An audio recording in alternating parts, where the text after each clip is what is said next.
What up, y'all? It's your boy Dawson from D&D TV. Thanks for rating, commenting, and subscribing. Everybody who's donated, those of you all who will, I appreciate it. Also, remember the donation link is in the description box below. And make sure y'all go over to my other YouTube channel, Dawson Speaks TV, and subscribe to that channel as well.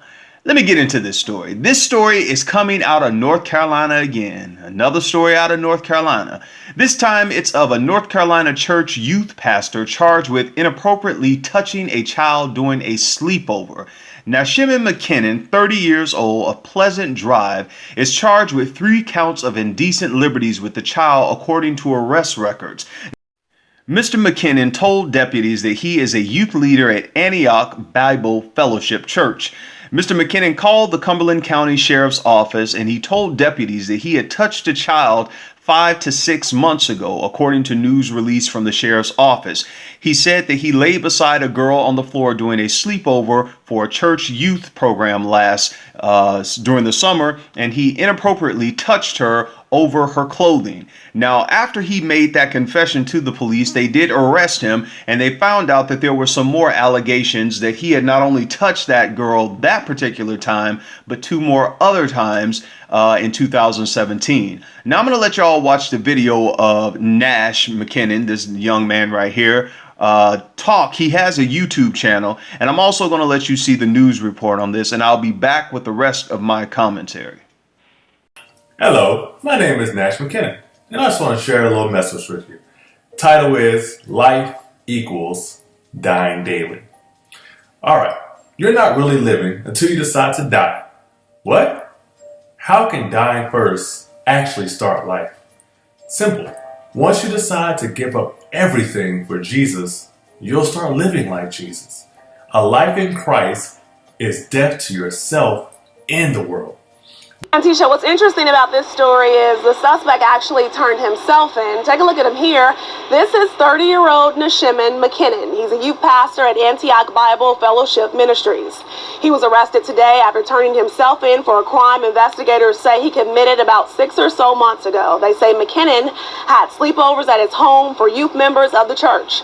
One victim was sleeping on the floor when he laid beside her, touched her breast, bottom, and rubbed up against her. Another victim coming forward saying McKinnon would text her sexually graphic conversations. Police saying all of these victims are under the age of 16. We spoke to one woman who lives just doors away from McKinnon. She says this is all just too close for comfort and she'll now be taking precautions from here on out. I'm just planning on making sure I keep a better eye on the kids. You know, I think we've just got comfortable here and we know at least some of the neighbors well enough to where, but just a better eye on the children and making sure that, you know, they use the buddy system, making sure that I talk to them about what's going on and being honest about it. McKinnon is charged with 3 counts of indecent liberties with the child. He is set to appear in court tomorrow.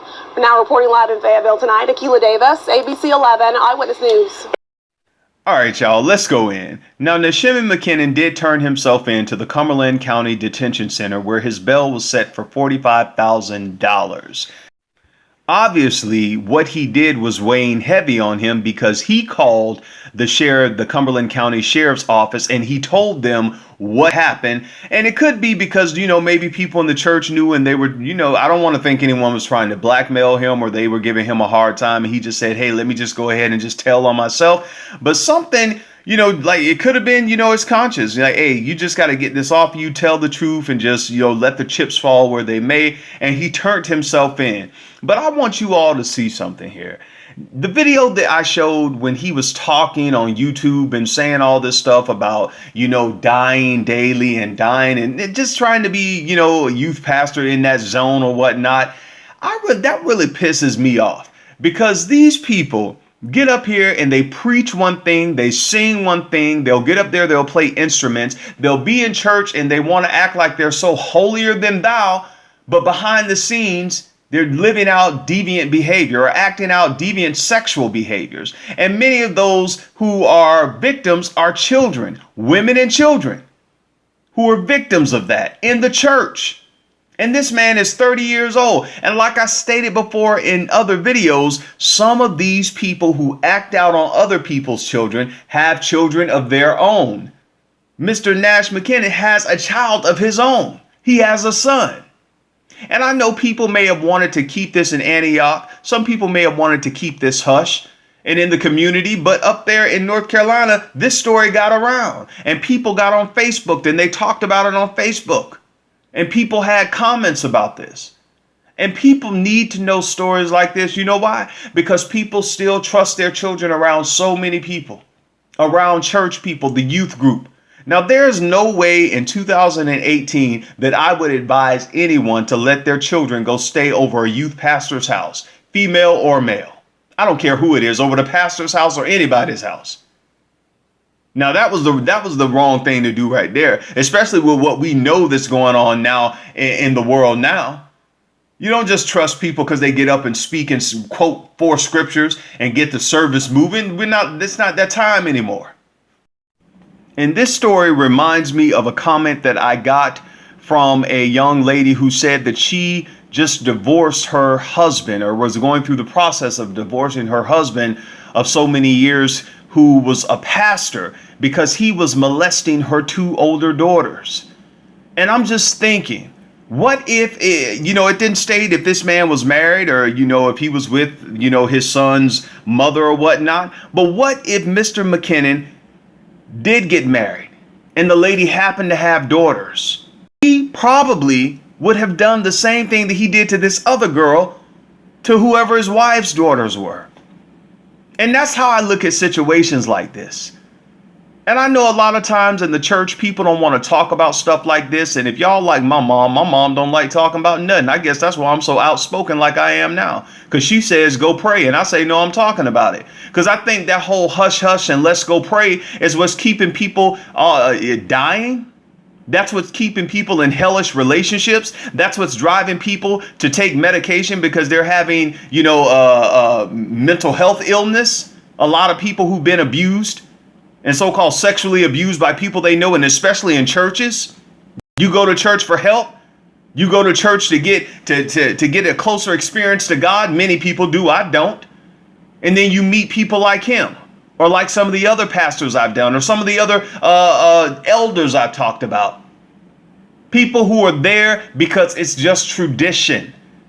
They don't really care about people. And somebody said, Dawson, are you church hurt? No, I'm hurting for the people who have been hurt, who have been abused, who have lost their lives, their family members who are saying, why my mama had to die? Why my sister had to contract this disease? Why did he have to molest my damn children? That's who I'm hurting for. I don't care about no damn building. This man right here deserves everything that's coming to him for what he did to that girl. And if he doesn't get the help he needs, or any of the other ones, it won't stop there. That's how I look at stuff. And that's how I want y'all women. That's why I'm always saying, do your research, and men as well. You just can't say that they're in church, or they are good friends with the pastor, or they sing, or they do, great things in the community and they're community leaders. Don't let that stuff blind you. Do your research on these people. Don't just jump into bed with the first person. Come on, y'all. Or marry the first person. Have this person all around your children and trusting your children because it's the youth group. Because it's an after school. Come on, y'all. The kids are so much more important than that. And they deserve you as a parent to do your due diligence. They deserve for you to do that. Now, in conclusion, maybe I'm just old school, but there's no way that I would let my kids go stay over the youth pastor's house, the pastor's house, the first, I don't care, whoever it is. Not now. And I hope you all understand that and start doing the same. Take care of your kids. The kids did not ask to be here. And as I tell y'all, some people, women, they'll get with you and they're not looking at you. They're looking at your children. Same thing go for some men too. Some people will try to befriend you or come around you. Oh, let them come over and play. Let them stay with us. Let them hang out here. Let them come stay and hang out with my child. And they're coming over there to hang out with somebody else's child, and and they're trying to take advantage of your children. Y'all take care of the children. Look out for them. And don't trust them with everybody, especially a lot of these church folks. It's your boy Dawson. I'm out of here. Y'all take care of yourself and each other, and please take care of the kids. Peace.